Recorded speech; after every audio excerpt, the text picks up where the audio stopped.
As the midterms approach, Democrats find themselves facing two daunting obstacles to success. One, everything they touch turns to crap, and two, they touch everything. Many Democrats are also worried that Joe Biden will not be up to doing the job of president after 2024, by which, of course, they mean not the year, but military time. Biden, meanwhile, insists that he is fulfilling his campaign promises, which is true, given that his campaign promised he'd be a venal incompetent who hides in the basement and blames other people for the nation's problems, sometimes screaming nonsense at American voters, like the old man in The Simpsons who yells at clouds, and other times hissing nonsense in an eerie whisper as if he were possessed by one of the lesser demons like Pazuzu or Nancy Pelosi. Despite these promises made and kept, Biden's approval ratings have continued to decline until his only remaining bastions of support are immaterial forces of demonic evil and Nancy Pelosi. As for Democrat senators and congressmen, they have turned their attention to what they should try to accomplish after the midterms are over. Some suggestions include learn to play the banjo, take long meditative walks to try and figure out why everything you touch turns to crap, sell off your crypto investments and use the profits to buy a lottery ticket in the hope you can hit the big win and get yourself a full tank of gas. Or change your name and run for office again disguised in a wig and fake mustache so you can finish the important work of ruining every aspect of American life. Some Democrats, however, have not given up hope of securing victory and are developing strategies to win back the trust of Americans by locating those Americans who are gullible idiots. Democrats feel they can identify these perennial dimwits by targeting voters who make such statements as, I believe inflation is transitory, I believe climate change is an existential threat, or I believe that trans women are women, and if they're not, I should probably pretend I don't remember what happened last Saturday night. Different Democrats are choosing different approaches to win over these intractable morons. For instance, California Congressman and proven liar Adam the Proven Liar Schiff has had his district redrawn to only include journalists and other perfidious buffoons who believe his proven lies. Liar Schiff is planning a major campaign rally for these lowlifes, during which he will set his hair on fire and run down the street screaming, Donald Trump is coming, everyone panic, while Bill Kristol limps behind him, muttering yes, master, and eating flies like Renfield and Dracula. Senator Chuck Schumer, who has drifted to the far left for fear of a challenge from Alexandria Ocasio-Cortez, has decided he will try to appeal directly to AOC's voters by wearing tight dresses and saying, look at me, I'm an ignoramus. Eric Swalwell says he will run on his record of banging a Chinese spy, farting on television, and having a last name that sounds like something that needs to be surgically removed. Swalwell's 2019 bid for the presidency failed after he used the campaign slogan, I am you, and then turned out to be someone else who was banging a Chinese spy. In his current re-election campaign, Swalwell will instead use the slogan, I am not you, so you no longer have to feel so ashamed. While Democrat prospects currently look dim if current trends continue and there's a God in heaven, the left could get a surprise lift from angry Donald Trump supporters who say they'll refuse to vote unless the results of the last election are overturned and Trump becomes president for the past 2 years. These determined Trump loyalists consider this part of a long-term strategy in which the Democrat majority is allowed to remain in office until they totally destroy the country, whereupon Trump will be able to hold a massive rally and declare, see, I told you the Democrats would totally destroy the country.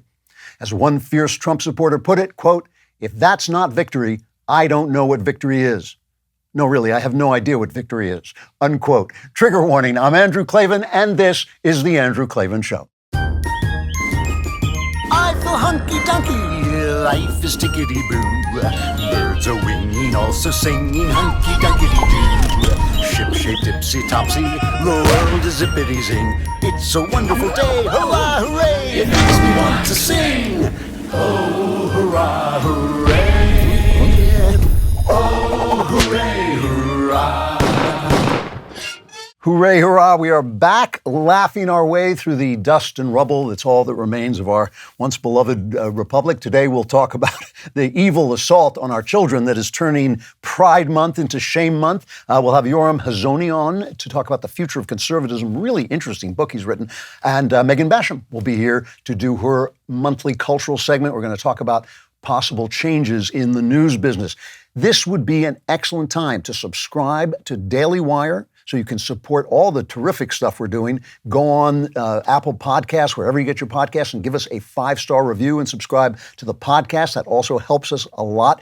Go on to YouTube and subscribe to the Andrew Klavan channel. That's my personal channel. You get exclusive content there that you won't get on the show. If you ring that little bell, you'll have tendinitis. But also leave a comment, and if the comment is sufficiently grotesque and hateful and phobic and all the various ists, like sexist and guitarist or whatever, we will read it on the show because it fits right in with the rest of our content. Today's comment is from Rachel M., who said, I daily wired and chilled once. Rock Auto was said, now we have a 7-month-old. Rachel, I tried to warn you. This is actually the way it works. So finally, I made vacation plans. I'm so happy. I told the Daily Wire, all emails that begin, I know you're on vacation, but will not be read. I always stop the minute I see that. I actually turn off everything.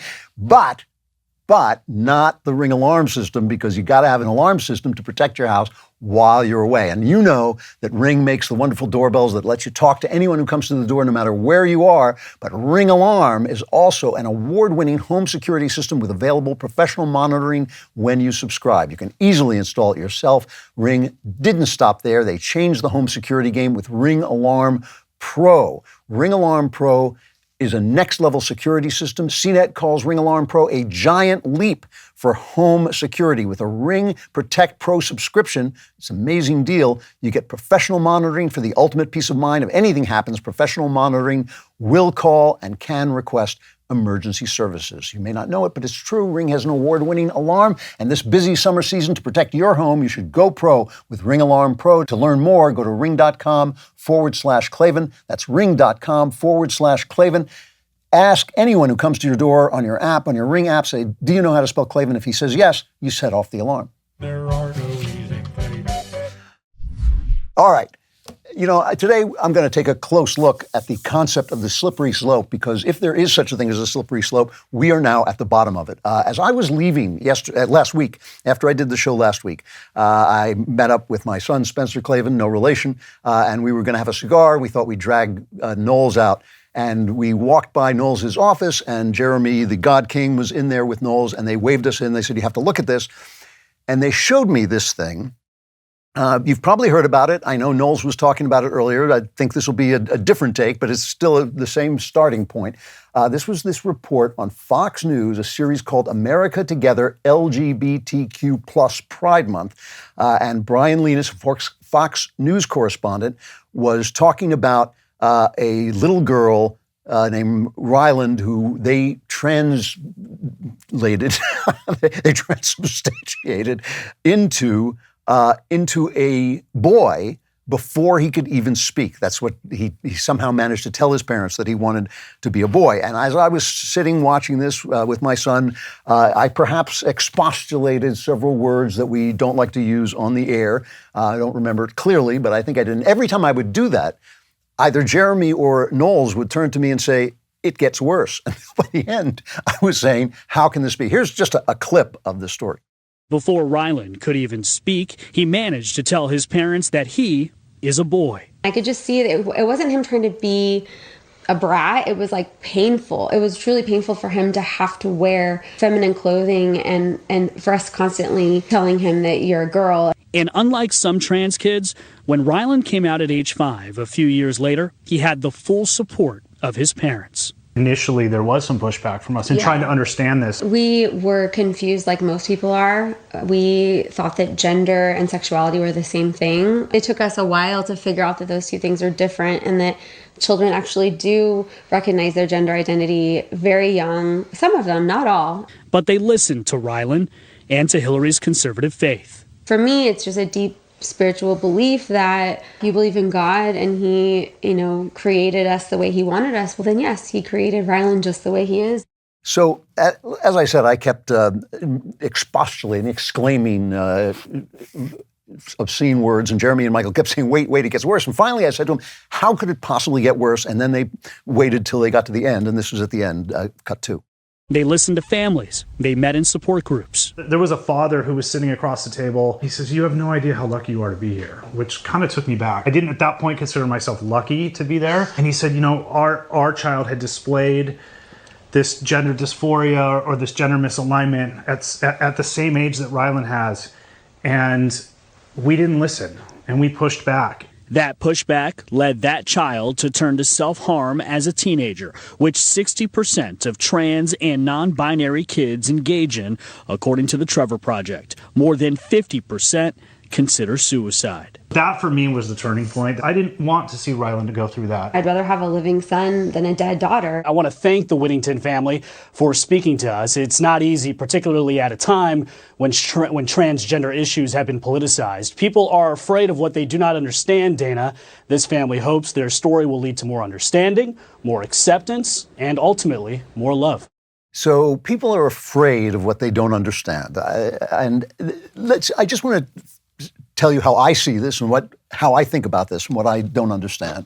There's no science to this. There is no science to this. No gene has been discovered. No chemical imbalance has been discovered. There's no science whatsoever. There's only a theory. There's only an idea. This kid, they say, first expressed this when he couldn't talk. Now, I have raised 2 kids. I've got 2 grandchildren. I know when before kids can talk, because a lot of my kids the kids that I associate with, could talk when other kids couldn't, and they would express their ideas, but they didn't have anything to say because kids like that are just swimming in a sea of nouns. They say, oh, mommy, daddy, grass, trees. That's what they're saying. So now he's 5, old enough to still believe in Santa Claus, and he believes that he is a boy. Again, no science to this. And not only that, at 5, like I said, you can believe in Santa Claus. When he's 20, he'll be an atheist because his mind still won't be developed enough. You have to get to 25 before your brain is fully developed.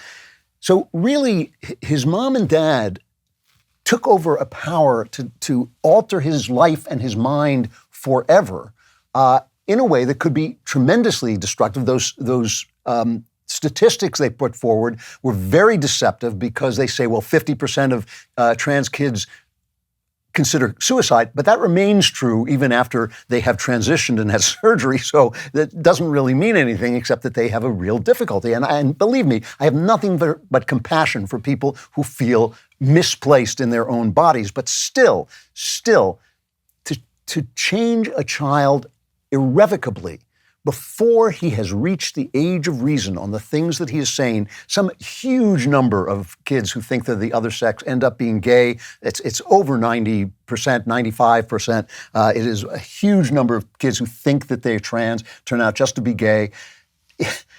So these parents impose something on him. Now, after this came out, Knowles and Ben and Walsh all were tweeting about it. Ben wrote a piece about it that I retweeted because I basically read his piece attacking this report, and he said everything that I would have said, so I just retweeted his report.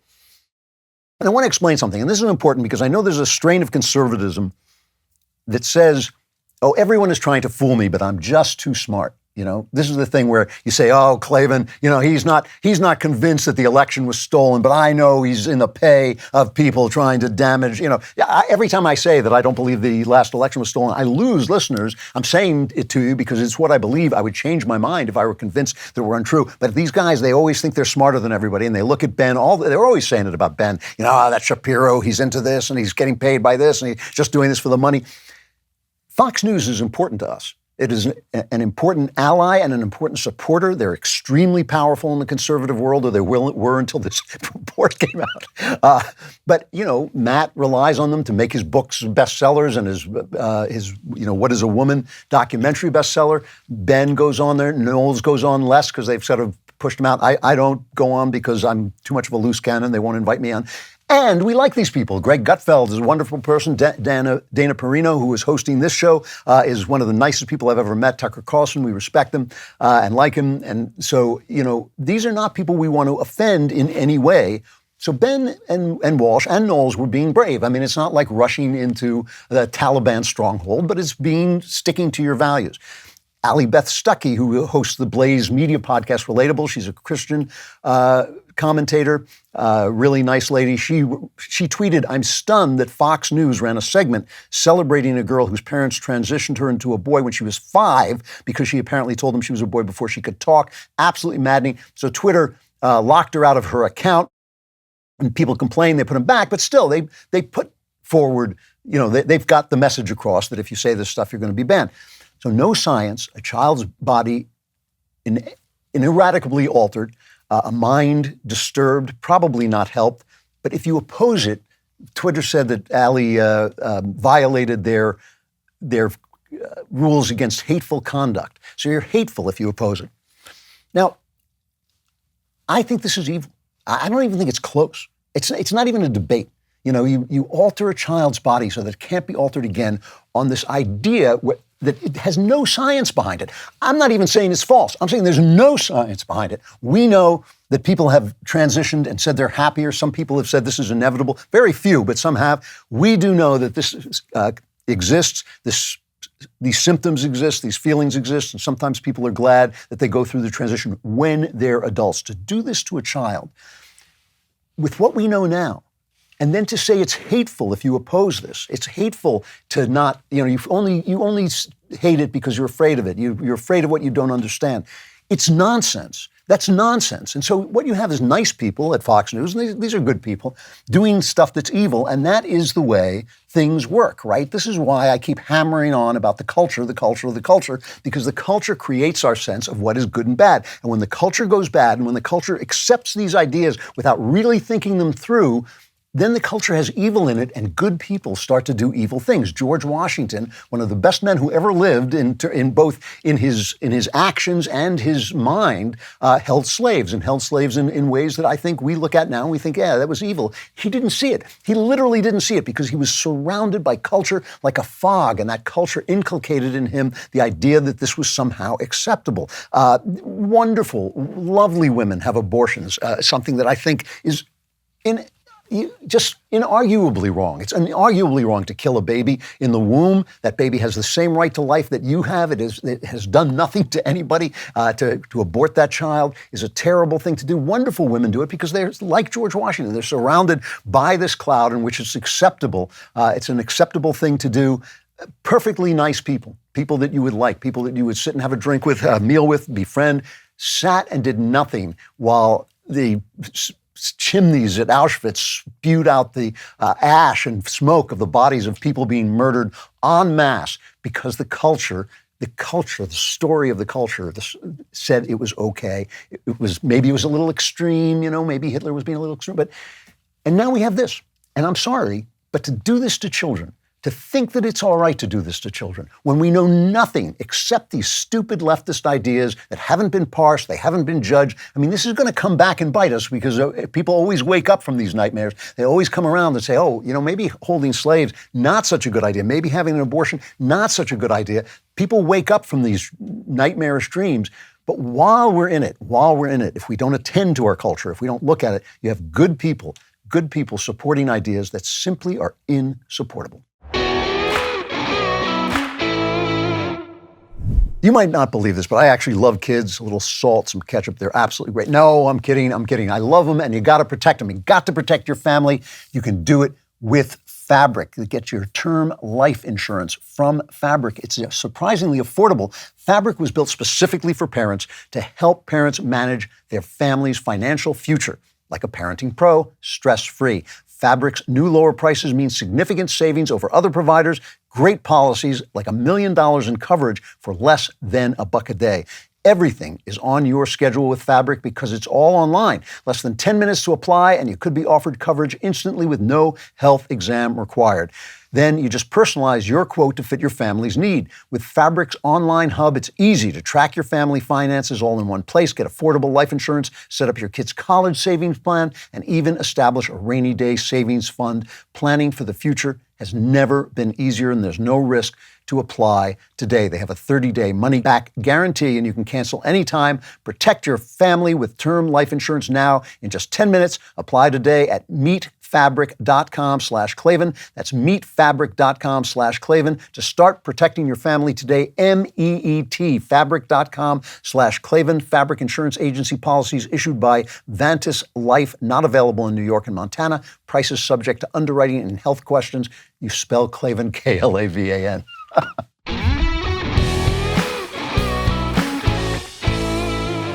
So I've talked about before the fact that I really don't like to use the word evil. I think we in America are spoiled and we don't really know, a lot of us don't know what evil is, and we use it in politics way, way too often. And I think on the right we use it way too often. Barack Obama is evil and Donald Trump is evil, whoever you don't like is evil.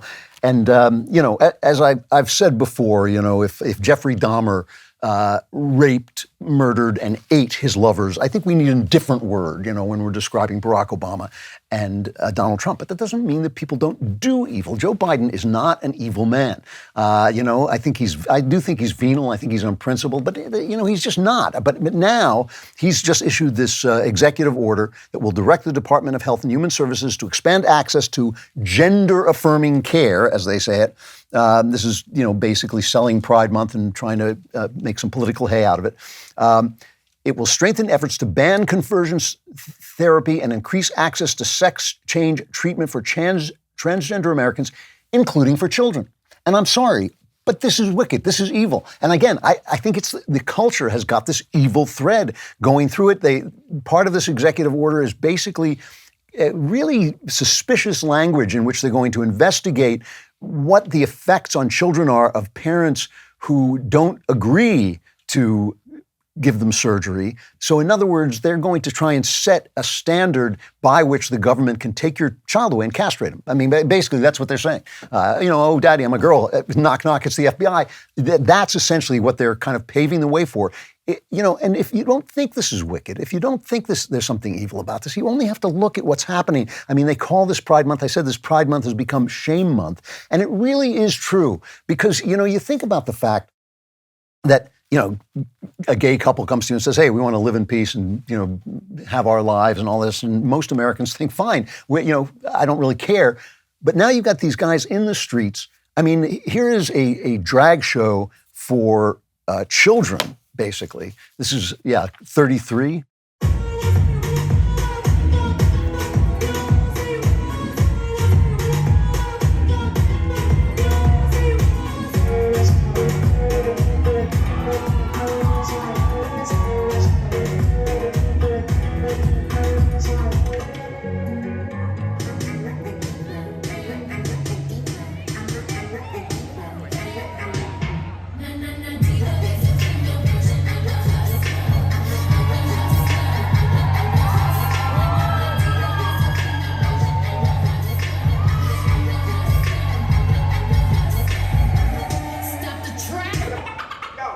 So, I mean, that's not even the worst clip we have. We have clips of people, so-called men with breasts twerking in front of children. Christine Aguilera dressed up as the Hulk, pretending to masturbate. I don't want to play them all. They're just too disturbing. All of this in front of children. And what's interesting about drag is that drag used to be kind of a poignant comedy.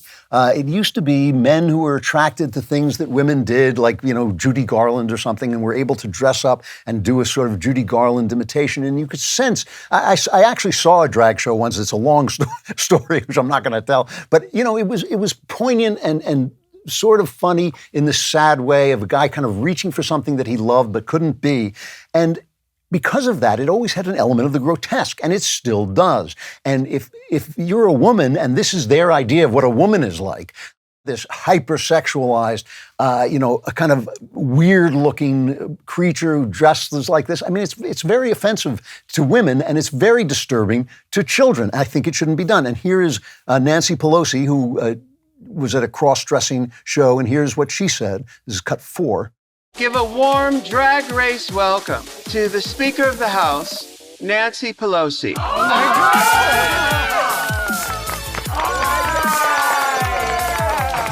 God! Welcome back. My honor to be here to say to all of you how proud we all are of you.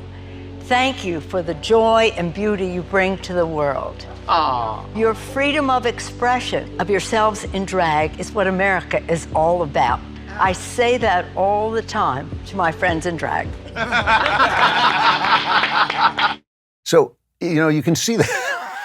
I was visiting Mount Vernon, and George Washington's tomb is above ground, and I said to my wife, that's so we can see him rolling over. Because when you say that this is essentially what America is all about, this is what patriots died for, this is what people stormed Normandy Beach for, this is what, the founding fathers signed away their lives for. No, it's not. It has nothing to do with it. It has nothing to do with it, but it is now. It is now. And what's terrible about this, again, Nancy Pelosi is a very, very disturbing character. She's a very smart politician, very unprincipled, really a woman who will cut your throat, symbolically speaking. And just seeing her kind of put this in kind of these patriotic terms actually is telling us something about what America is becoming on this slippery slope. So when I retweeted Ben talking about Fox News and excoriating Fox for running a piece sympathetic to the transitioning of children, I got attacks from the right. And they were attacking Ben, but they were also attacking me, saying, well, you accept homosexuality. You accept gay marriage. Some of you conservatives went to Guy Benson's wedding. Guy Benson, a very intelligent, decent fellow who's a gay guy, got married. He said, and they would say, once you accept that, then the transgender children will follow. It's a slippery slope. This is what happens. And it's like that line in No Country for Old Men, where the old man says, once they stop saying sir and ma'am, the rest will surely follow. And that's what they're saying. So, you say, well, Klavan, you have this son who's gay and you accept that and you're going to his wedding. It's worse than that. I'm delighted to welcome his fiancée into our family. So it's a slippery slope. And I think about this because I actually think, given what's happening now, that attitude deserves serious consideration. I do not laugh at people who say that. I'm not mocking anyone who says it. I can see why you look at this and think, yeah, once you accept one thing, you accept all of it. So I ran it through my mind, I thought, let me take that criticism seriously because I'm certainly disappointed in our elites. I'm disappointed in our culture. I'm disappointed in these people. I'm disappointed that more gay people aren't coming out and saying, hey, this doesn't represent us. This is not what we wanted. Because a lot of gay people did say that. When AIDS hit, a lot of it came from these bathhouses where people were going and sleeping with 10 people a night, having sex with 10 people a night, 10, 15 people a night. What did you think was going to happen? Of course it's unhealthy. And a lot of gay people were saying, that's not why I wanted to come out. I wanted to come out so I could have an open relationship and live in love and just be left alone. So I wish more gay people would talk about this because it really is, it's just despicable. And the thing about the slippery slope is you can put it anywhere, right? Couldn't a Muslim person who dresses his wife so you can't see anything but her eyes, right? Just her eyes peering out of the kind of Ghost of Christmas Yet to Come costume. Couldn't he say, well, America, you got what you deserved. You let your women dress like hookers. You let them go around in bikinis. What did you think was going to happen? Once you start saying sir and ma'am, the rest will follow, And then let's take it from another point of view. I mean, that's the thing. Where does the slippery slope begin, right? Why doesn't it begin with letting women walk around outside of their burqas, right? With having women who dress immodestly according to ancient ideas, right? Why doesn't it begin there? Maybe you think it does, but I can't see us living like that. We've never lived like that. We've always been a culture that allowed women more rights than any other for all the complaining about it. And let's take it from another point of view. What do you actually want? What does anybody actually want? Because I was alive when gay people could be arrested for being gay. When guys like Turing were chemically castrated for being gay. That guy Turing, the guy who cracked the Nazi code and then was punished for being gay in this horrifying way. Ultimately, I believe he killed himself. I believe I've got that right. Do you want? Should Guy Benson be arrested? Should my son be arrested? Should they be forced to live in such a way that the only romantic life they have is done in the shadows, is brief and hidden and persecuted? Because it is persecution to go in. The cops used to go into bars and wait for a guy to hit on them and then arrest him because he was breaking the law. Most of the people I know, even the most conservative people I know, could not care less what you do in your private life. They could not care less with you sleep with, as long as it's, obviously adults and people consent and all of those things, but they don't care if you want to dress up and call yourself Clara.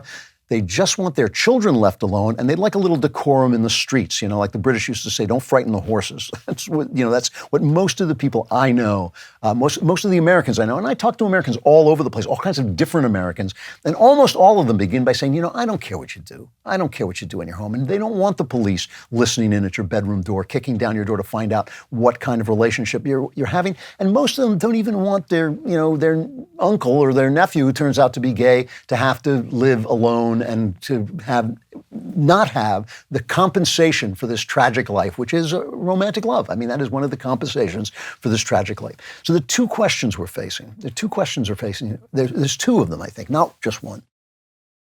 One is, how do you have sex? How do we have sex? Is there some limitation we want to put on the way that people have sex besides the ones that we have now, which is consent and abuse of power? Most of the things that we see as sexual sins are really abuse of power. Rape is an abuse of power. Transitioning your child is an abuse of your parental power. That's the whole problem with it. It is an abuse. It is using your parental power in a way that is not acceptable because there's no science to back it up, and the person who is making the decision, the child, is not ready to make that decision. That's why it's an abuse. That's why it's evil. That's why it's wicked. It's an abuse of power. So do we want that now? What do we disapprove of so much in sexuality that we are willing to disallow it? And that's the second question, is do we want the government to have the power to control people's lives? Because what I think we're all looking for, all of these, politics makes us stupid by putting all these issues in black and white, yes or no. It's just it's this binary idea that if the left is saying one thing, we have to say the exact opposite. But I think what most people want, both conservatives and center-left people want, is we would like a moral society that is accepting of difference and different people who do different things and who are in that position. We want to know how to look at that so that we are not oppressing them, but we're not being overwhelmed by this corruption. This is what this is. This is corruption. Doing this to children, pretending to masturbate in front of children, twerking in front of children, dressing up in drag in front of children and telling them that this is what a woman looks like, this is what you could be, this is what a man looks like. That's corruption. It is corrupting to them, and it must come from somewhere. So we want to ask ourselves, basically, what we want to do with sex. And I think it's a more complicated question than anybody would like to admit. I think the left obviously saying, well, it's hateful for you not to want children to be butchered. Well, that's hateful of you. Obviously, that's stupid. But I think it's also a little bit too self-certain and simplistic to say that we want to go back to the good old days when things were restricted and we could arrest people for doing things that we don't believe in. Insider intelligence estimates that by the end of 2022, the number of U.S. adults who own at least one cryptocurrency will climb 19% to 33.7 million. Some surveys show that as many as 85% of millennial millionaires own crypto. How about you? Do you own any Bitcoin, Ethereum, Cardano, or other cryptocurrency? If you don't and you're not sure where to start, check out Alto IRA. Alto offers alternative investment opportunities like private companies, crypto funds, real estate, venture capital, and more. Alto Crypto IRA, in particular, is a great way to start investing and trading in crypto with a tax-advantaged retirement account. Create an account in just a few minutes and invest with as little as $10, no setup charges. Through Alto's integration with Coinbase, you get secure trading 24/7 and 150 plus available coins on their interface, including Bitcoin, Ethereum, and Cardano. Alto offers industry-leading security and alternative investment opportunities through some of the world's most recognized platforms and fund partners. Plus, there are multiple ways to fund your account. Open an Alto Crypto IRA account with as little as $10. Just go to altoira.com/Andrew. That's ALTOIRA.com/Andrew. Start investing in cryptocurrency today. Go to altoira.com/Andrew. So as we know, we are a Christian country in the sense that most of the ideas that form this country, I would say all of the ideas that form this country, grow out of a merging of Christianity and classical culture. I mean, we've talked about this a million times. We would not be, there would be no America without Christianity. The ideas, the way of looking at things that we have, that we all have, all of us are Christians in some way, all comes out of Christianity.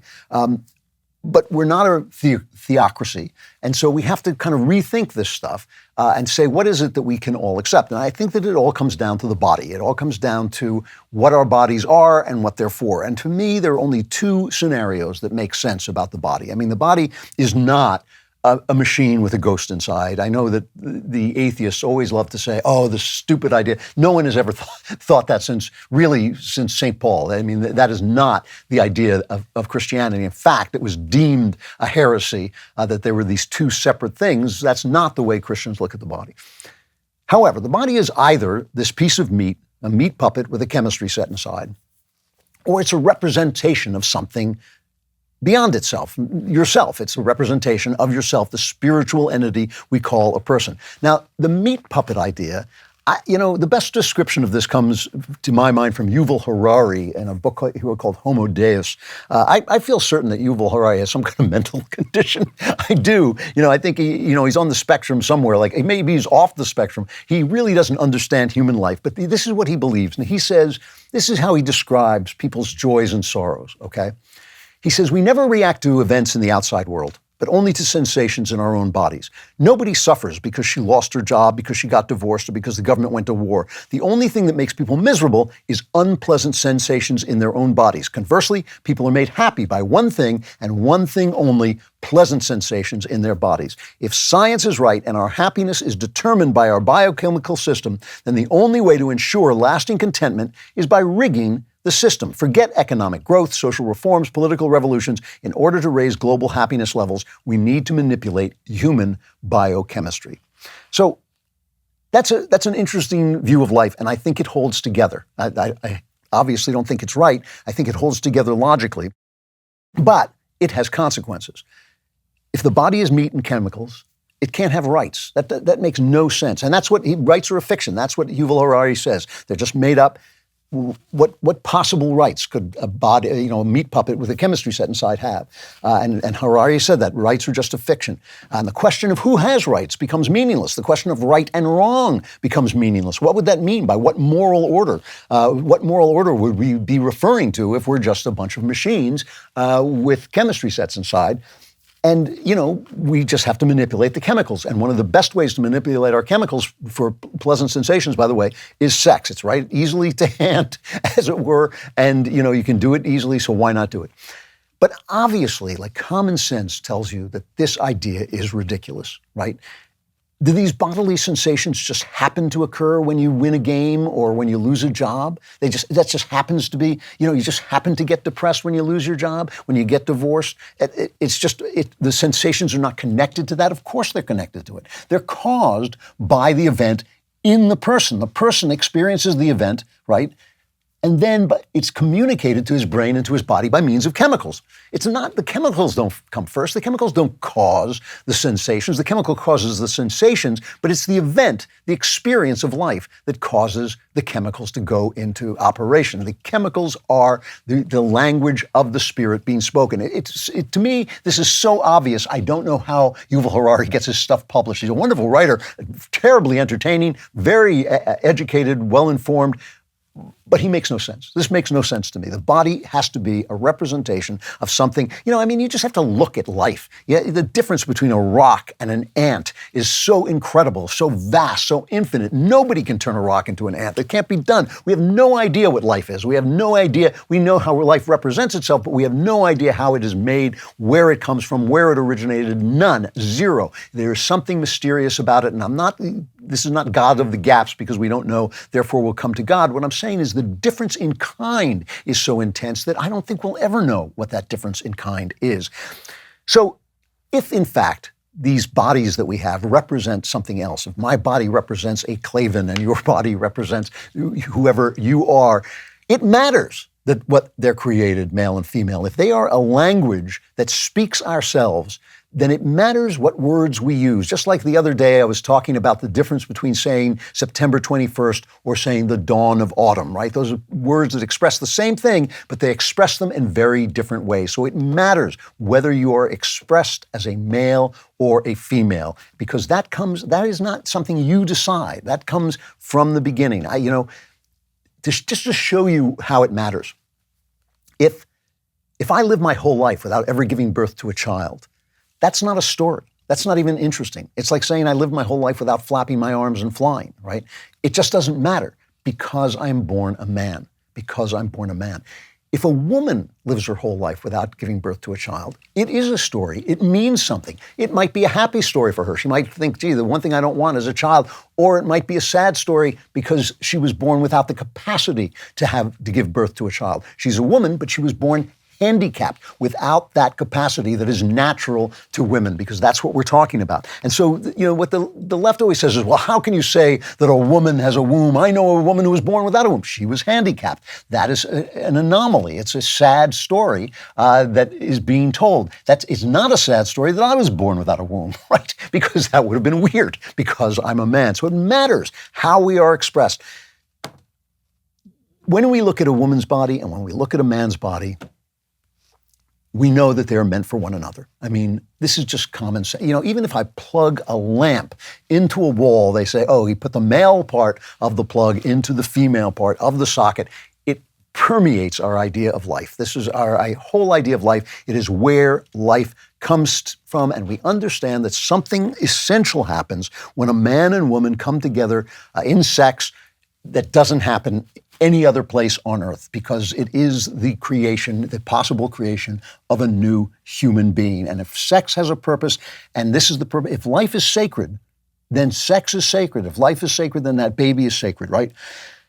So all of these things, we have a model for how we're supposed to be, how we're supposed to treat these things. We know, we have marriage, we have systems in order to express the sacredness and sacralize the things that we do naturally, right? However, having said that, the word that has been used to express our person is an animal body, and it is out of control.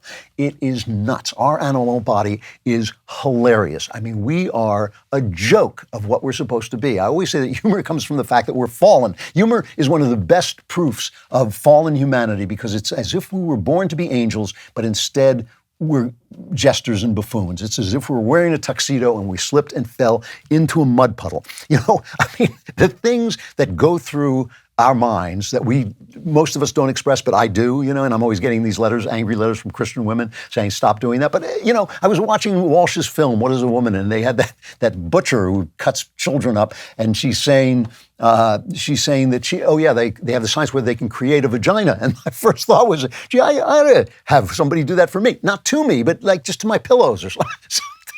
Because that's the way guys think. Whenever you read those stories of some guy who's trying to have sex with like an air conditioner and he got stuck and had to be taken to the emergency room, guys will always say, that's ridiculous. What kind of thing? But what they're thinking is, an air conditioner is kind of cute, because our bodies are out of control, right? And so we know that there is this force of eros flying through us that is going to be expressed somewhere. And we try to control it, but we never, ever do. We never do. And this is one of the big lies, right? One of the big lies is it used to be better. There's this book, a really entertaining book by a guy named Stefan Zweig, who used to be a famous writer and isn't anymore. The one book everybody reads by him is called The World of Yesterday. And I have it on my device here, my iPad.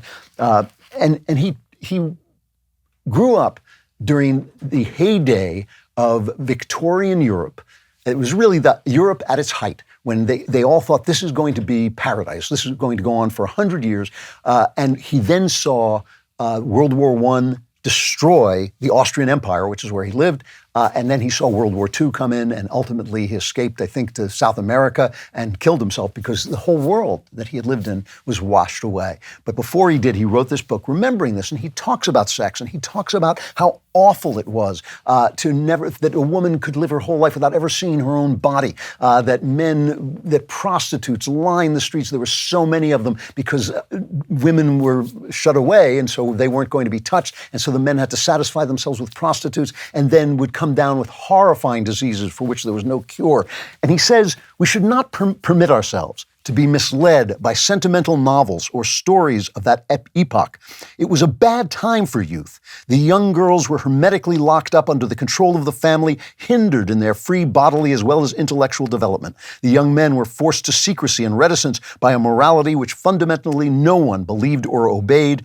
Unhampered, honest relationships, in other words, all that could have made youth happy and joyous according to the laws of nature, were permitted only to the very few. And anyone of that generation who wishes to look back honestly upon his first meetings with women will recall but few episodes that he can think about with unmixed pleasure, for in addition to the social pressure which constantly enforced precaution and secrecy, there was at that time another element that overshadowed the happiest moments, the fear of infection, because the men would go to prostitutes, they'd get sick, and then they'd give the illness to the women, and this was everywhere. And he talks about the tension of it and the just unnatural restrictions of it. So you say, okay, well, that wasn't any good, but maybe we'll move it up in the 50s. Then that was great. Remember when we had Donna Reed and people were cleaning the house and, in their pearls and high heels and all this stuff. But of course not, or people would not have said, we're unhappy with this. And I was there, and I know a lot of women especially were unhappy with it, but a lot of men were too. A lot of men felt it was constraining. What I'm saying is sex is not a system that works. Sex is not a system that works. So in order to control things, we need two things in order to have a moral society. Is one, we need to know what the spirit wants. Let's put it that way. I hate to put it in religious terms because I'm trying to keep it away from that. But still, what this person wants. What is this person that the body represents? What does he want? And what does the body want? And what's the best way to find that balance? Now, the thing is, we know there's a person because we know there's someone who can say to the body, no. There's somebody who can say the body wants to commit adultery. The body wants, to drink all the time. The body wants to eat and eat and eat until it's 400 pounds, but the person is saying, no, that's not what I want. That is not what I want. And so we know there's these two things, and how do we keep those clear? And everybody says, oh, it's religion, but we've been through religious times, and believe me, again, the evil has to go somewhere, the eros has to go somewhere, and it always, always does. And obviously, this is a terrible time. So the question that I started out with is, what's the bad idea that has led us to this moment? And I think the bad idea is materialism. And I think the bad idea is the idea that there is no spirit, that person saying no, that person saying I have more dignity than this, the person saying that my wife has to be treated in an elevated way in order for her to do the things that she does in my life, the person who says, I'm not going to go out and twerk in front of children because those children deserve to develop on their own in a natural way that has nothing to do with my problems and the trauma that I went through as a child to become who I am. That person essentially no longer exists in our society. It is Yuval Harari all the way that, we're just chemicals, we're just matter. And that's the bad idea. See, when we talk about a slippery slope, I think that's the start of the slope. I don't think it's allowing gay people to live their lives without being interfered with. I don't think it's even transgender people. Again, a transgender person has the right to do whatever he wants. As far as I'm concerned, he does not have the right to tell me what he is. He has the right to ask me politely if I will be kind enough to call him a woman, but he has no right to demand that I call him a woman. This is the bad idea, and it all starts, in my mind, with abortion. Once you say that sex has no telos, has no point, and if it has a point, we'll kill it, then you've reduced us to nothing. You have reduced us to flesh. And that's the idea I think we're looking at. I think we're looking at the wages of abortion. I don't think it is gay rights. And I don't think that's the slippery slope we started in. I don't think being nice to one another, even when, I think that, for instance, gay marriage in a way, and other people have said this, is an expression of the fact that this marriage that we have created, this idea of marriage that we have created to express the wholeness of ourselves, the wholeness of our personhood in sex, is being imitated by people who can't participate in it. People who can't have a male-female relationship because they're gay are saying, well, yes, but we accept the morality of this and we are going to imitate that. I think that even transgenderism is an expression of how important gender is. They want so much to be something that they're not, that they're willing to really hurt themselves to become that thing. So I think that if we go back to this idea that, okay, there is a center, and that center is a man and a woman creating a baby, and that baby is a full new life that has to be respected because the body is a word that speaks a person. I think a lot of this stuff turns back, and I just want to end with this. I'm running a little bit over, so I just want to end quickly. In Texas, there was an election, and the woman who won was named Myra Flores, and the Democrats are going nuts about this.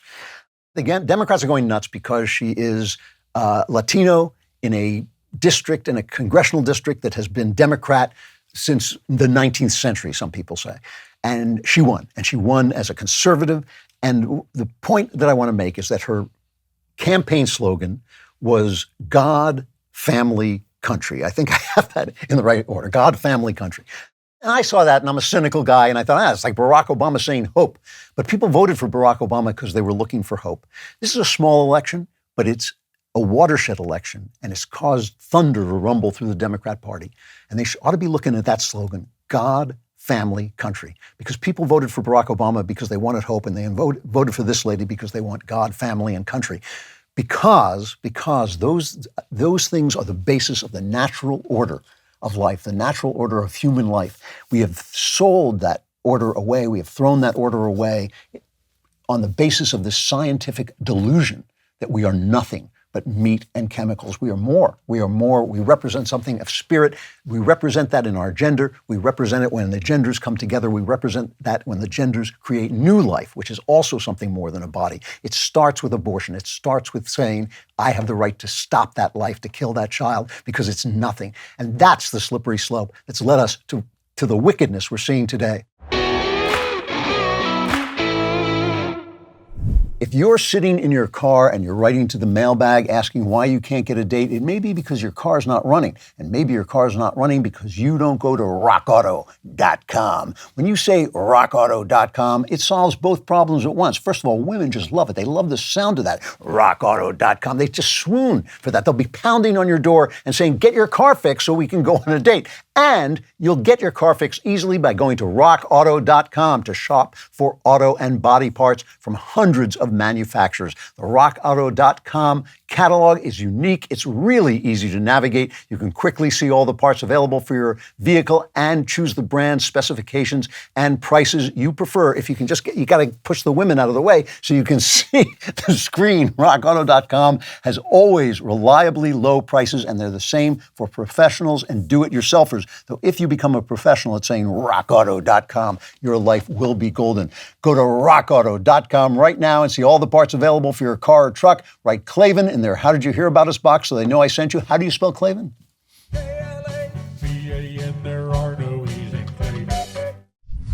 One of the things that drives conservatives crazy is that even when we win, we lose. Even when we get majorities, the culture keeps going in the direction we've been talking about today. This direction, really, which is now bordering on genuine wickedness. Yoram Hazony has written this incredibly exciting book called Conservatism, a Rediscovery.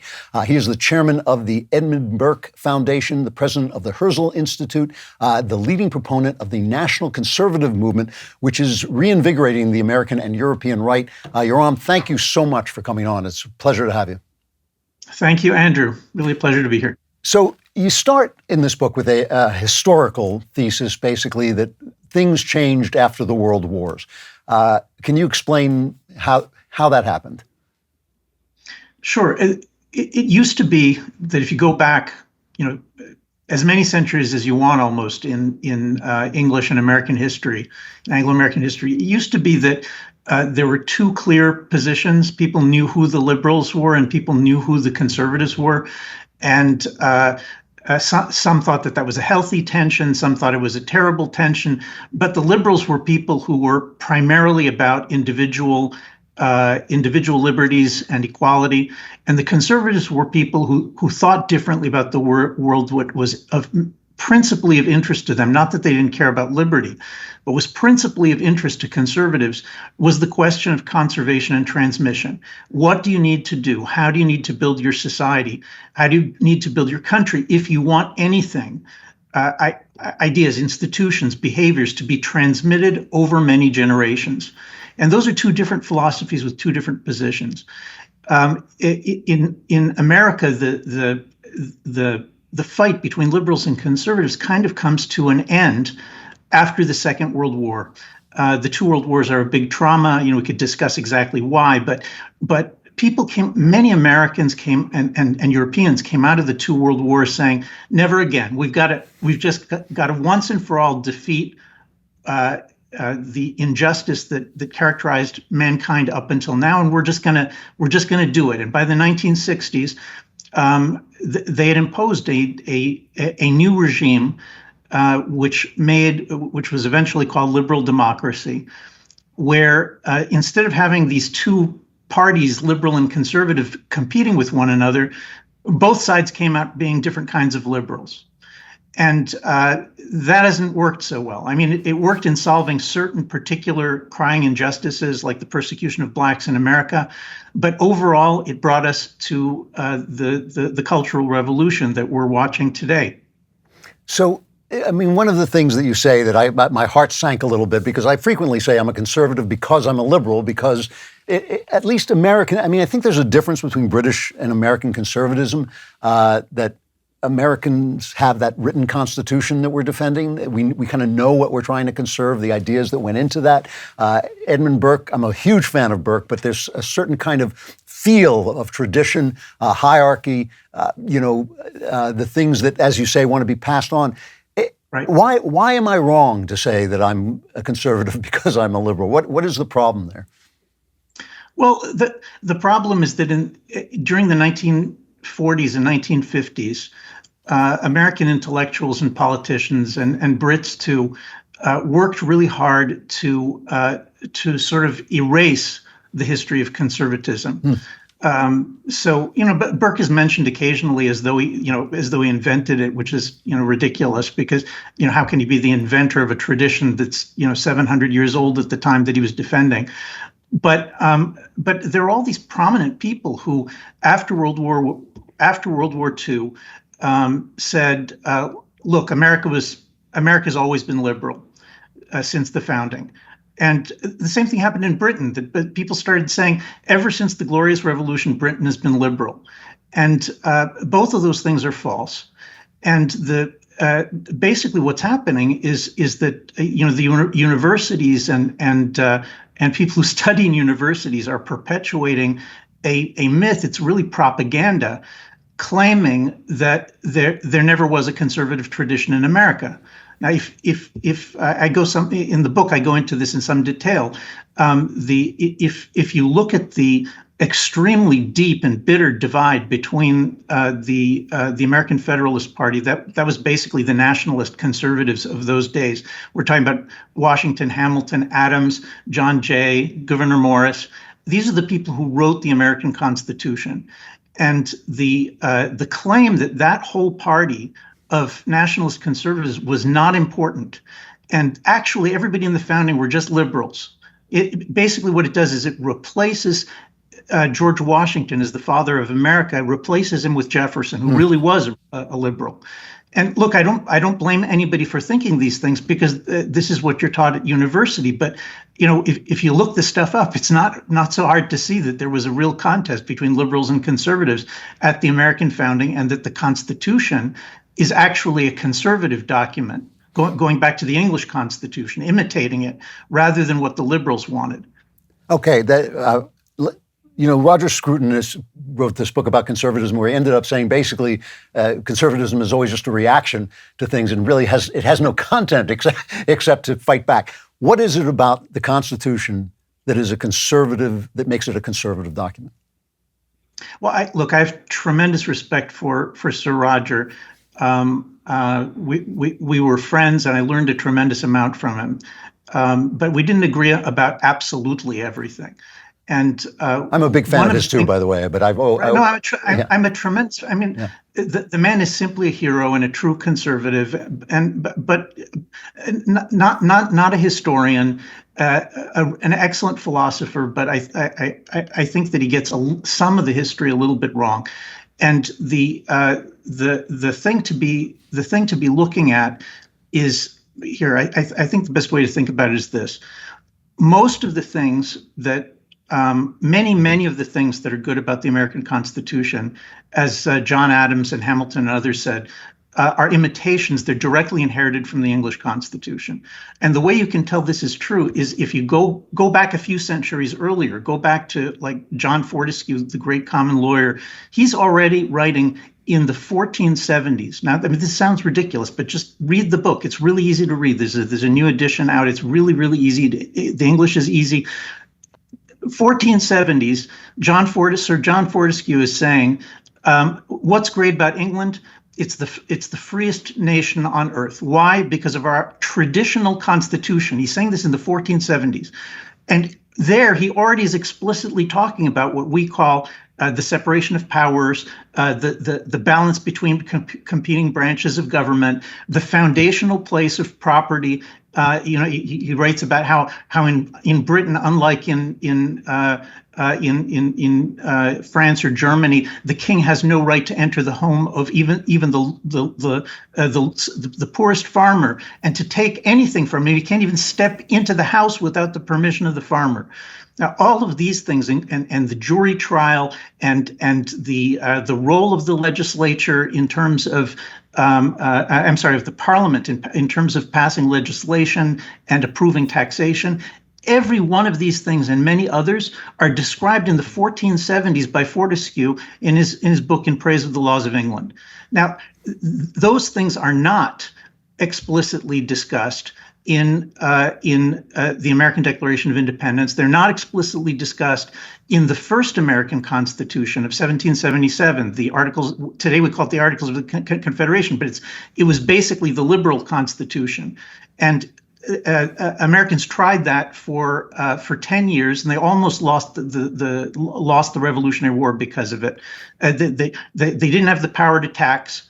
They didn't have the power to raise money for soldiers. They didn't have the power to conscript. They didn't even have the power to make peace and enforce it. Washington and his officers and his supporters began already during the war saying, this is impossible. We need to go back to something like the English Constitution. So that the Constitution of 1787 is a restoration of much of what John Fortescue says 300 years earlier is the great tradition of the English Constitution.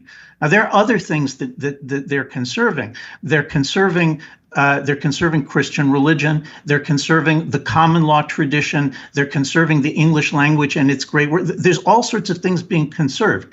But the important thing to understand is that just because you support separation of a balance of competing powers within the Constitution, or property rights, or the jury trial, these things don't make you a liberal.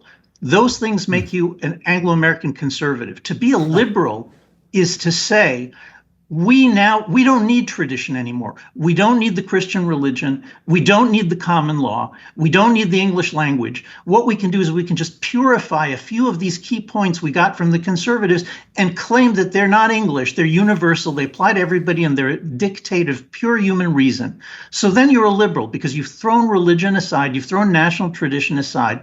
And that happened after World War II. It lasted exactly 2 generations. And now we're on the brink of just watching the entire American experiment collapse because the liberals took this propaganda line and essentially said, look, we don't need conservatism. So now, all right, so the content of conservatism includes Christianity, includes the English language.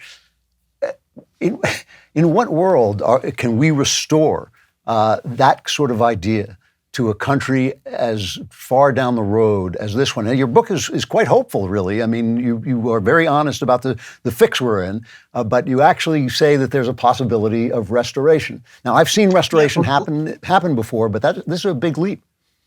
Yeah, it is. I don't tell people I'm hopeful, but I'm also not a pessimist. Okay. No, seriously, I'm a religious person, and it gives me a very particular perspective. I think we're terrible at seeing the future. I mean, we're good. We can plot the trajectory. If we plot the trajectory, we can all. I mean, you and I can see that America is finished, and it's going to take the democratic world with it. But luckily, we're terrible at seeing the future. And no, seriously, and what that means is that if you think about like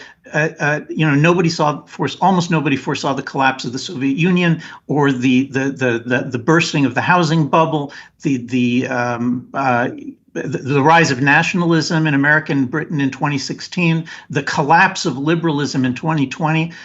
Almost no one saw these things coming. Certainly didn't know how they were going to happen. We were all surprised.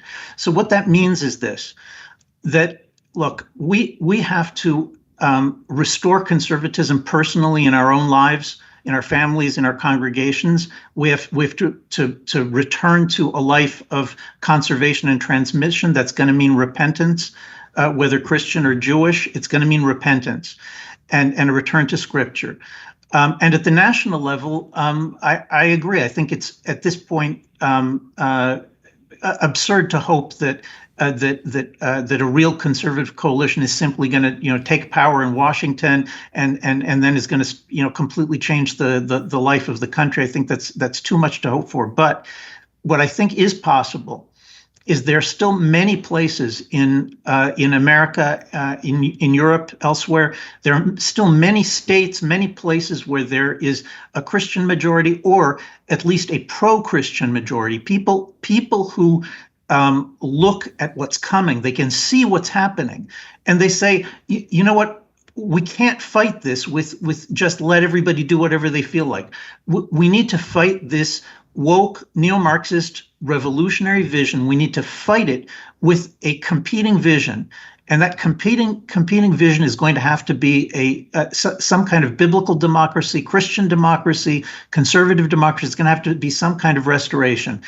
In those states where that's still possible, it's got to be done. And what I am hoping is that all of the people are always saying, "Oh, look, it'll be like Iran of the Ayatollahs if the Christians ever take power." Now, I think I just don't think that's true. I think it's false. So what we got to do is we got to do it. Let's actually try to place a Christian public vision back in place in some of the states where it's still possible, in some countries in Europe. Let's build a coalition to do it and make sure that minorities don't feel abused by it, and that it's reasonable. And if Christian democracy deserves to replace the woke neo-Marxism that's coming, then we'll get to see it. And if it doesn't, then we'll know that too. What would a Christian democracy look like specifically? I mean, I know that the founders of America said we need this, our Constitution will only serve a religious people, but they didn't actually put the machinery forward for making a Christian government. Well, yes and no. They were definitely very concerned that the federal government should not interfere in the very diverse practices of church and state relations in the different states, in the 13 states. And various states still had established churches, and all of them had some kind of preference for Christianity and biblical values. By the way, in the United Kingdom, I mean, this federalism was sort of an imitation of Britain, where the British had the Church of England in England, right, which Anglican, obviously. And in Scotland, they had the Church of Scotland, which was Presbyterian, which is completely different. And in Ireland, the Church of Ireland. So the American founders kind of imitated this. They said each state is going to have its own arrangements in terms of church and state, which are appropriate to it. And that continued in the United States. That thought, that theory, up until 1947, when after World War II again, when the liberal Supreme Court, for the first time, declared separation of church and state to be a fundamental American constitutional principle and imposed it on all of the 48 American states from Washington by fiat. That, as far as I'm concerned, that's the wrong turn, and it's not. I mean, I didn't make this up. In the 1980s, Justice William Rehnquist wrote, a very, very famous dissent, I think in 1985, tracing the wrong turn in church beginning in 1947 in the Everson case, and he wrote then that the entire line of decisions has been wrongly decided and has to be overturned. I think that's basically where we are right now. That Americans simply have to return to the pre-1947 church-state circumstances where the states get to experiment with different kind of public religion, public philosophy, and let's see what works. I think that's the way. You know, when I visit England, the churches are virtually empty. I had an English friend write me the other day who he actually goes to church and is an officer in his church, and he was outraged because he finally read the Gospels and found out that salvation was through Jesus Christ alone. Classic English, you know. The churches here are flying Black Lives Matter banners. I feel like the church itself has lost its way. And yet you say in your book you think this is actually a good time, a time that it's not a good time, but it's a good time for restoration. Why do you feel that way? Well, because everything's in motion. I mean, it's not. It's obviously not. It's not a good time because we're watching. We're watching the countries and the traditions that we love and believe in disintegrating before our eyes. So it's not a good time. But as of 2020, I mean, we have to understand what happened in 2020 between World War II and 2020. Liberal political theory, liberal philosophy was kind of the official religion of the United States and of Europe. It was a consensus. Both major parties had different versions of it, and like I said, that lasted for 2 generations. Now, in 2020, we're seeing the collapse of liberal hegemony. I mean, it's not. I mean, it's already happened. I mean, there's still plenty of you still see anti-Marxist liberals, like some good, loyal, old school liberals who are fighting the fight, the rearguard action against the neo-Marxist takeover of all the major institutions in the United States, or most of them. But that's a small minority. I mean, what's actually happened is that conservatives have, since 2016, have turned in a direction that is a lot more nationalist and in some ways more traditionalist, and the left has gone full cultural revolution, and the liberal consensus is now down to a small number of very prominent, very intelligent people at the center of the map, but they can't restore. There's not going to be any going back to the post 1960s liberalism.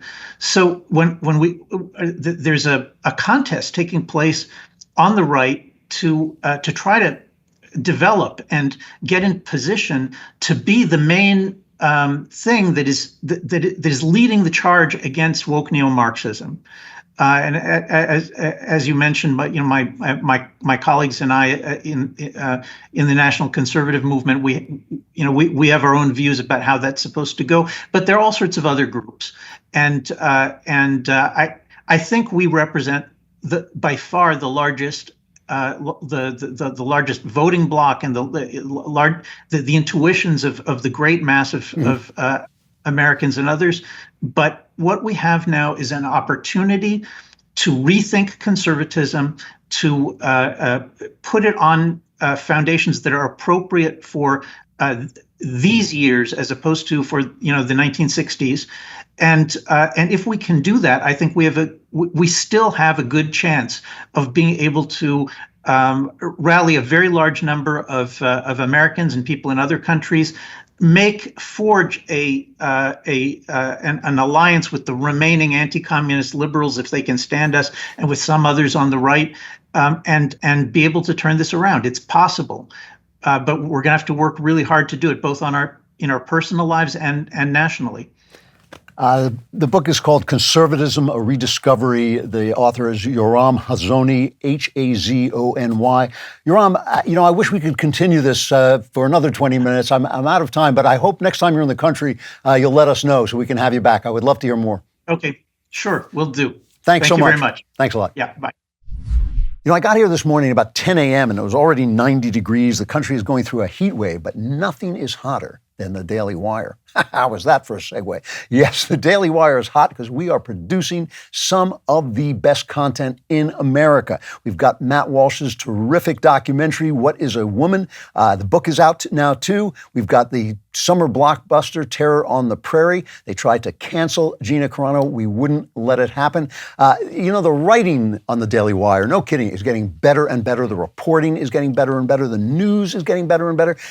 All of that is a reason for you to subscribe, not just to support it, but to become part of this fight to change the culture and change the way content is delivered and the kind of content that is delivered. Go to dailywire.com/subscribe. Join us today. We need you. We live off what you give us. So come on and join us and we will give you the content you love. This is the time to do it. dailywire.com/subscribe.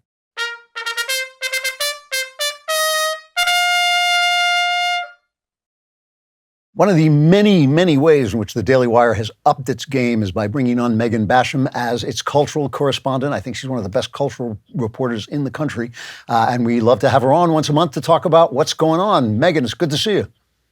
Always good to see you, Andrew.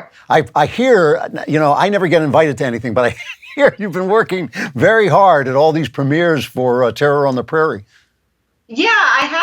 It's been a really fun week, but it's definitely been a really busy week. I did get the pleasure of meeting your son, Spencer Klavan, no relation. Yes. So that was a treat to get to spend a few minutes chatting with Spencer face to face. We've corresponded a lot, but we had never met face to face. So that was wonderful. He was very proud to tell me that he answered the question, how do you spell prairie accurately? That's a tough one. It actually is. I mean, anyway, the story I want to talk to you about is the shakeup that's going on at CNN. And I really want to talk to you about it because I'm not quite sure. I keep hearing, this is going to be a real change back to CNN's roots. Give me what's happening. There's a new ownership at CNN. Is that right?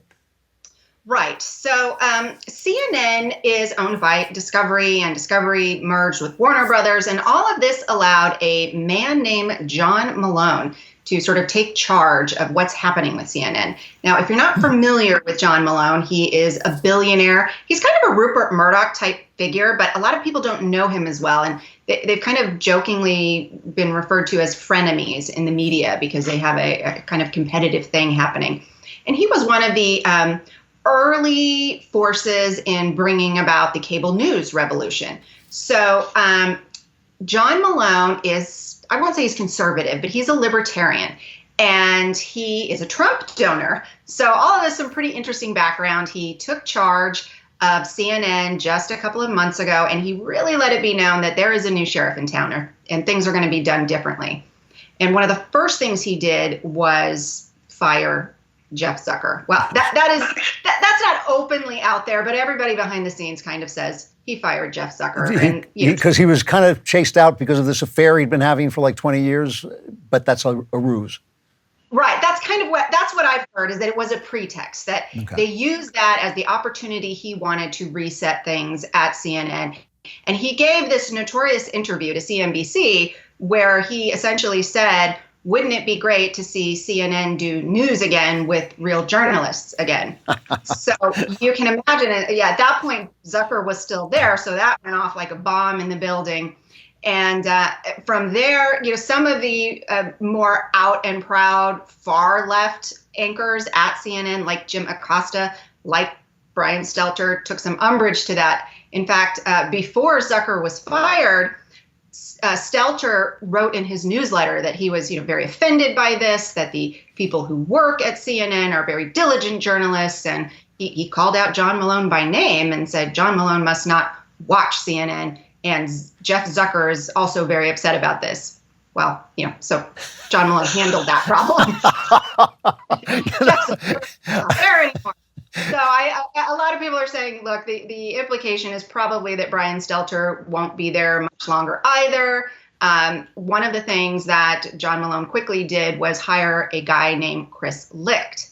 Now, Chris Licht has a somewhat, you might think he's a little bit liberal. He's not really on the map as far as where he is ideologically, but he did work as an executive producer at the Stephen Colbert Show. So a lot of conservatives said, how conservative is this guy going to be? Or even just forget conservative. We're not looking for that. Just how straight down the middle is this guy going to be as far as shaping journalism at CNN?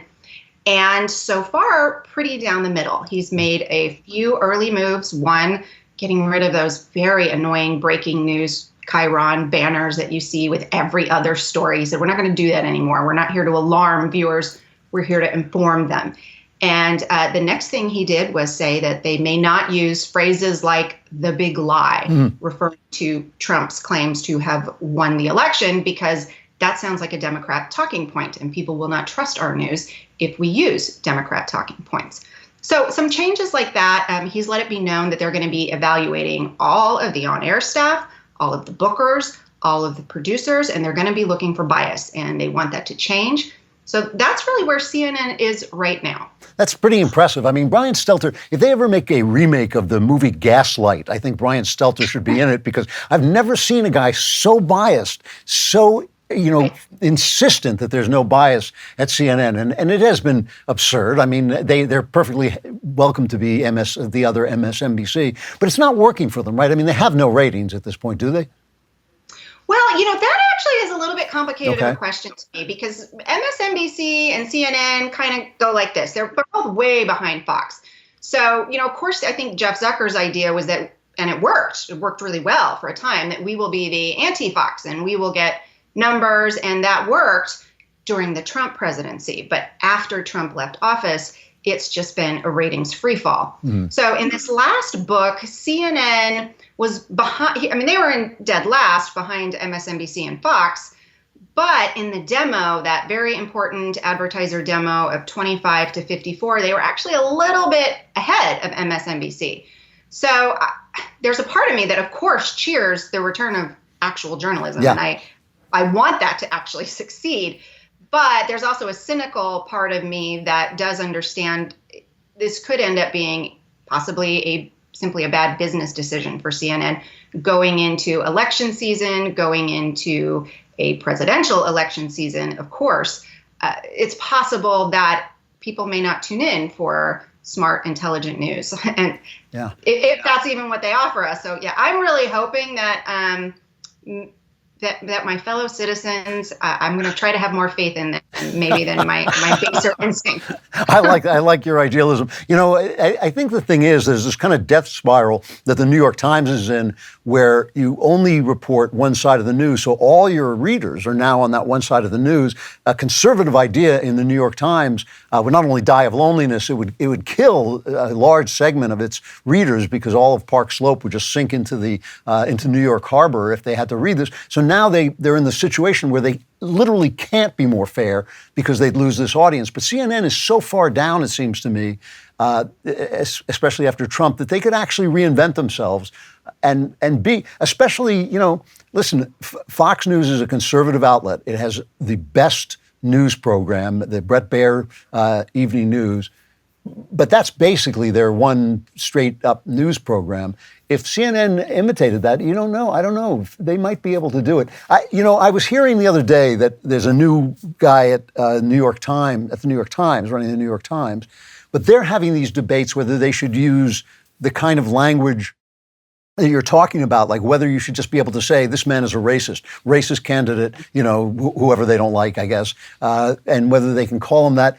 The Wall Street Journal is now using terms like gender-affirming care to mean gender-destroying care. This kind of language is permeating the news business. It would be revolutionary. It would be genuinely revolutionary for CNN to stand athwart that movement. I don't know. I think it could work. Is this? Am I a fool to think that this is actually part of a movement in the media to shrug off the shroud of wokeism? I mean, what's happening at Disney now? We talked about Disney before.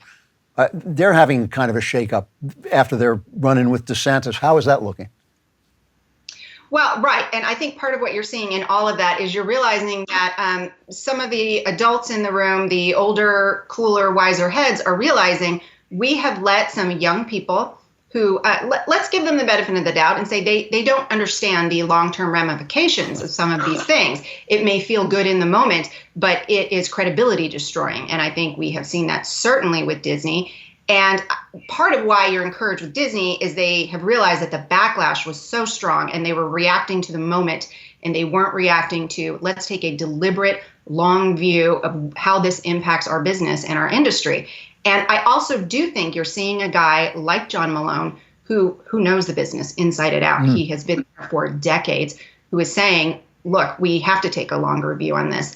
And I see, look, to talk a little bit about internal politics, we have those conversations on the news side at Daily Wire because it is separate from our opinion product. And we want to be a news outlet that doesn't just feed you red meat, that you can trust that we're not using incendiary language. And so we've had a lot of meetings lately about how do we give you the most credible journalism you're going to find anywhere. So hopefully that is what's happening. And I hope they stay the course, because even if you do see a little bit of a drawback in the short term, if you look at that Disney situation, they did feel a little media pain. In the long term, they have a lot of rebuilding to do. And I think that's where CNN is now. So to me, I'm encouraging them, stay the course. In the long run, smart people will return to you if you give them a reason. Yeah, and I mean, there always is a reason to turn on the news if you're getting the facts. I mean, that actually is a good thing. Did you happen to see this Fox piece on the transgender child? You did. So now I was appalled. I mean, I was actually shocked that they did that and did it in this kind of cheerful, feature-y way and say that anybody who didn't disapprove of this was just fearful of what they didn't understand. You have any idea what on earth they're thinking? A couple of things. One, my husband actually pointed out to me, there was a similar piece by the same reporter, and his name escapes me right now, Brian Yennis. Yeah. Brian Yennis did a very similar piece last year during Pride Month, and it kind of flew under the radar. So this year, for whatever reason, people really took notice of it. And what I sense is that Fox is sort of floating trial balloons, going, how will people react? And this is my speculation, so I don't have reporting on this. Let me be clear on that. But my speculation is that you have a guy like Lachlan Murdoch, who has taken over for his dad in running Fox. And he is a creature of New York City. He's a creature of the elite. He has a wife who seems to me someone who very much wants to be in those circles. And I think it's embarrassing to them. I think that, and again, all my opinion. No, but a lot of people are saying this, yeah. Yeah, that they run in those circles, and there's a sense at which they go, yeah, we can be the sort of conservatives who are for the fiscal policies that are conservative and the foreign policies that are conservative, but it's always those social issues that they tend to find a little embarrassing. And so, I don't know, I sense an influence of wives and friends there. Yeah, I've heard that a lot. Megan Basham, it's always good talking to you. You've always got really good insights and good reporting. If you're not reading Megan at the Daily Wire, you are missing out really on some terrific cultural reporting. We'll talk to you again next month. Thanks so much, Andrew. I really always enjoy being here. It's great seeing you. Thanks. All right. I know some of you are sitting at home thinking, you know what I love? I love having problems. Well, I'm sorry. Those days are over because we're about to solve all your problems with the mailbag. LGBTQI, plus. Yeah! They make fun of him for messing that up, but who can remember all those letters? All right. From Carmen, I have been dating a man whom I really love. He's conservative, says he's Christian, but is struggling with his faith. He's constantly doubting us as a couple because he wants to try something sexual before marriage, even if it's not full sex. I'm waiting for marriage, and I have been clear about this with him since the beginning. Many years ago, I was pressured to go beyond kissing. I felt strongly this is not God's design, and I really don't want to make the same mistake with this man. He says he feels very anxious thinking about marrying without being able to test out our chemistry. I feel we can communicate and improve, even if it's not initially perfect, but he believes that that is naive and that there are certain aspects of chemistry that cannot change. Can you provide some advice for us? Are there any words or perspectives that could ease his anxieties? I do not want to dismiss his fears. Is there any way for us to stay together without one of us feeling they're compromising? I love him, and the idea of separating over this is devastating. Yeah, I mean, I can't solve that problem because you want different things, and that's going to continue until you either marry or break up. But yeah, I think maybe I can at least ease this stress. What he is worried about I believe, despite this vague term, chemistry, is he's worried. How can I put this?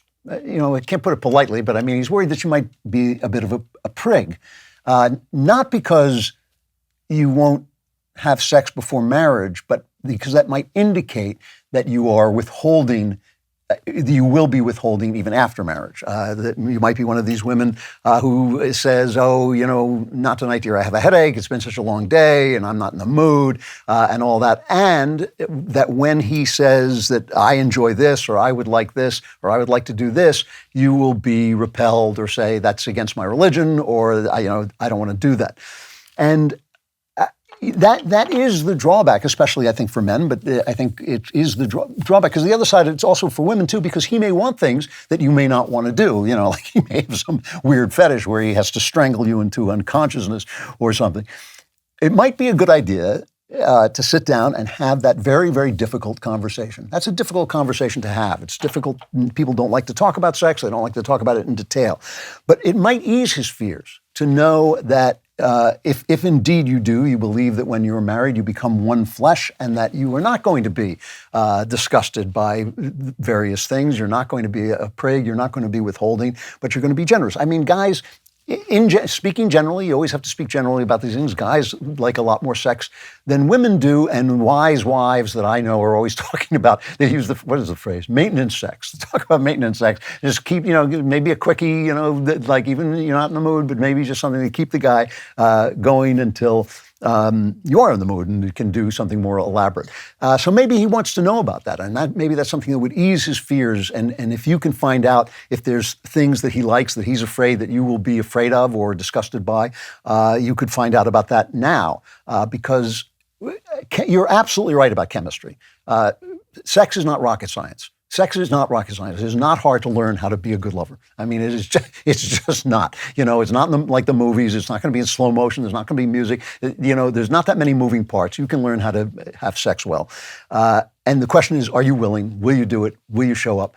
And those are the things that he, I think, is worried about. And you might want to talk to him about it and find out things for your own sake. It's hard. It's embarrassing to have these conversations for everybody. But still, it might be well worth it because you actually are at a standoff and it would be a shame if you lost the man you love. From Troy, I have been watching you and all the others at the Daily Wire for the past couple of years. I've come to really enjoy your show. I'm a 47-year-old professional engineer, also a husband and father. Lived most of my life as an atheist. Little by little over the past year, I've learned about Christianity through reading the Gospels. I'm editing this, it's very long. And listening to the Daily Wire. In March, I decided I would take Jesus as my Lord and Savior. On Easter this year, I was baptized. Since my baptism, my wife has become hostile toward me anytime I leave to go to Bible study or even if she sees me reading Christian books. She says that I've been stolen by the body snatchers. She asked me not to pray for her. She makes comments about me having drunk the Kool-Aid. She says she doesn't understand why I need religion and the people of the church are not your friends. They just want money. She insists on going to church with me and then whispers mocking comments during the service. That's very hostile. And I've just ignored her. One of the pastors at my Bible study recommended that I keep Peter 3:1-2 in my mind and just reverse the genders. That is where a woman submits to her husband, I believe, so that he will be convinced, if he's not a believer, he will be convinced by her good behavior to become a believer. So just reverse the genders. That is what I'm doing. I know she loves me and I love her. Do you have any advice on how I could better handle this situation? Yeah, this is bad. This is not respectful of her, and it's possible that if you're telling her you're praying for her, that maybe you're being a little aggressive on your side. I don't like your pastor's advice if I'm right about the verse. I don't think that's the right thing to do. I think the right thing to do here is sit down and have a serious, loving, friendly conversation with her about the situation that you're in, that this is important to you, that this matters a lot to you, that you understand that she doesn't believe and you're not asking her to believe. You're asking her to allow you the space in which to communicate with your God, that you will not be preaching to her, that you don't have to tell, you can pray for her all you want, but you don't have to come home and say, I'm praying for you, honey. If she doesn't like it, don't tell her about it. It's none of her business to begin with. And that, you can be the loving husband, father, and the competent working person that you have been all this time, but also have your faith, and that she should not come with you to church if she doesn't like it. She should not make monkey comments. This is wrong. It's wrong. It's the wrong thing for her to be doing. And so that's a conversation that you have to have with her. And you might want to think about laying down the law on that. She should not come with you to church. You should not allow her to come with you to church. You should basically say, it's fine for you not to like this. It's fine for you not to believe. But you do have to respect my beliefs as I respect yours. And I think that that's a serious, kindly, loving conversation that you have to have with her because she's in the wrong. It's not a question of whether she's in the wrong about God. She is, but that's none of your business. The question is she in the wrong to leave you alone to worship your God? And she definitely is. And so you should have that conversation with her. From Sawney, what a great name. I would like to hear your reasoning as to why you can comment on a woman's appearance as a Christian, seemingly lustful comments. Maybe I'm taking the comments in the wrong way. For example, when you said Amber Heard's cleavage got you through the first Aquaman movie. I, too, am a Christian and enjoy hearing your take on faith. Side note, recently you said being a homemaker was a religious task. Thank you. It came at a time when I was struggling, and I've changed my thinking. I have been a stay-at-home mom now for 1 year. Woohoo. Came for Ben, stayed for Klavan. Sawney, it's just a really lovely name. I don't think I've ever heard that name before. But what I said about Amber Heard's cleavage was that it was the only thing I remembered about Aquaman, which is literally the case about 10 minutes. I just thought the movie, I didn't even understand the movie, and I was kind of watching it like that, but she wore that green skin-tight thing that was open at the front, and I walked out, and when I said, my wife said, what was it about? And I said, as far as I'm concerned, it was about Amber Heard's cleavage. And I say these things because they're actually true. And because they're funny, that is what I thought while I was watching it. If I were not to comment on that, I would just be not telling the truth about what my reaction was. Women's appearance is very important. Women's beauty is one of the main motivators of the world. A woman's beauty is one of the main motivators of the world. And when we are told not to be lustful, that is not to not appreciate. In my opinion, other people write to me and say I'm wrong, but I know I'm right because of what the Greek means.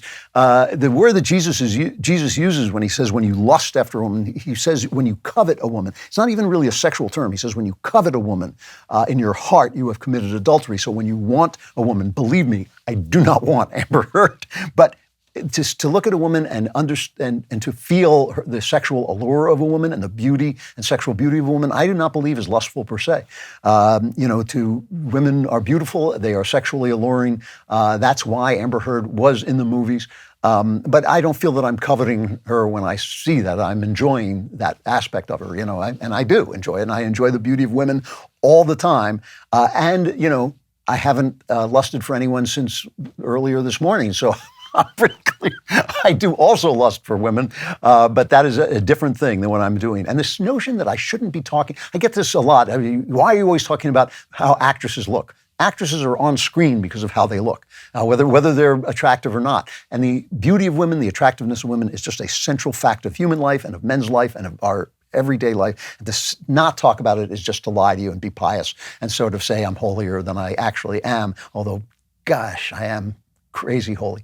All right, I got to stop there. The Klavanless week is upon you. That darkness, look out the window. Yep, that inky darkness that's closing in with this kind of horrible things, tentacles coming out and all that. That is the Klavanless week coming for you. It will consume you. It will shroud your life. And you probably won't survive till next Friday. But if you do, I will be here. And this will be the Andrew Klavan Show, and I will still be Andrew Klavan.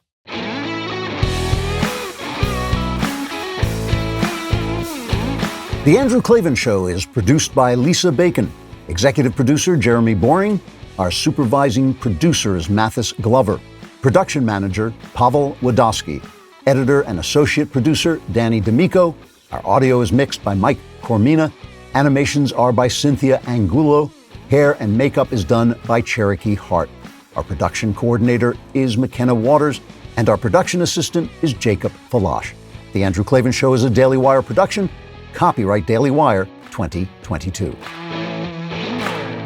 The EPA warns of 2 toxic chemicals in drinking water. USA Today deletes 23 fake news articles. And Rand Paul wrecks Dr. Fauci at a COVID hearing. Check it out on The Michael Knowles Show.